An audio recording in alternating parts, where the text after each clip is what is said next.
Hi friends, welcome to my channel. ఈరోజు recipe వచ్చేసి చింతపండు పులిహోర.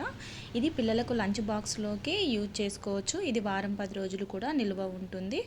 అలాగే మనకు గుళ్ళో ప్రసాదంగా పెడతారు కదా చింతపండు పులిహోర, ఆ విధంగా అలా ఉంటుంది. టేస్ట్ కూడా చాలా బాగుంటుంది. మీరు కూడా ఒకసారి ఈ విధంగా ట్రై చేయండి. అలాగే మన ఛానల్ని ఫస్ట్ టైం చూస్తున్నట్లయితే ప్లీజ్ సబ్స్క్రైబ్ చేసుకోండి. అలాగే ఒక లైక్ కూడా ఇవ్వండి. ముందుగా చింతపండును నేను ఒక 100 to 150 గ్రామ్స్ వరకు నానబెట్టుకున్నాను. చింతపండును ఒక 10 నిమిషాల పాటు నానబెట్టిన తర్వాత దాంట్లో నుంచి గుజ్జును తీసుకోవాలి. గుజ్జు అనేది మనకు పలుచగా ఉండకూడదు, చాలా చిక్కగా ఉండాలి. చిక్కగా కలుపు పిసికిన తర్వాత పక్కన పెట్టుకోవాలి. గుజ్జు తీసేసి తర్వాత మనము పోపు కోసం అని చెప్పేసి గ్యాస్ ఆన్ చేసుకొని దాంట్లోకి ఆయిల్ వేసుకోవాలి. ఇక్కడ ఆయిల్ అనేది కొంచెం ఎక్కువనే పడుతుంది మనకి.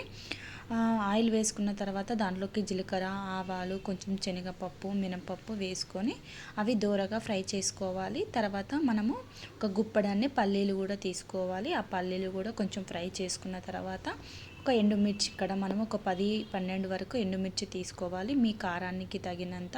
ఎందుకంటే ఇక్కడ మనం కారం అనేది యూజ్ చేయము పులిహోరలోకి, కేవలం మనం ఎండుమిర్చి మాత్రమే వేసుకుంటాం కాబట్టి మనము ఇక్కడ కారానికి తగ్గట్టుగా మనం తీసుకోవాలి.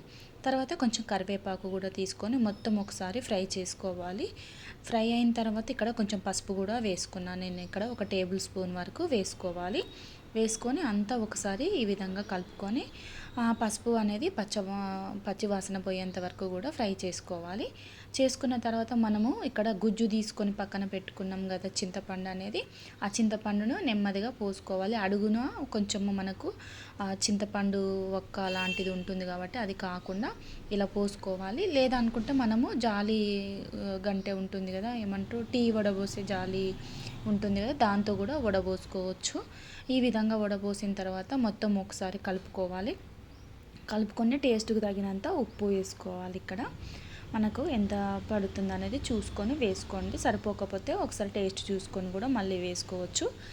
నేను కల్లుప్పు తీసుకున్నాను, మీ ఇష్టము ఏదైనా వేసుకోవచ్చు. వేసుకున్న తర్వాత మూత పెట్టుకోవాలి. మూత పెట్టుకొని ఒక 5 to 10 minutes వరకు మనము ఉడికించినట్లయితే చూసారుగా ఈ విధంగా చిక్కగా అయ్యి పైన మొత్తము ఆయిల్ అనేది పైకి వచ్చేంత వరకు కూడా ఉడికించుకుంటే మనకు పులిహోర పులుసు అనేది రెడీ అయినట్లే. ఈ విధంగా సీసాలోకి తీసుకున్నట్లయితే టేస్ట్ బాగుంటుంది. ప్లాస్టిక్ బాక్స్లో కన్నా ఇలా సీసాలోకి పెట్టుకుంటే వారం 10 రోజులు కూడా నిల్వ ఉంటుంది.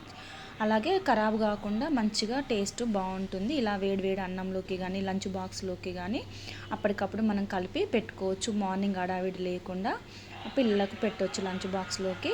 మీరు కూడా ట్రై చేయండి ఫ్రెండ్స్.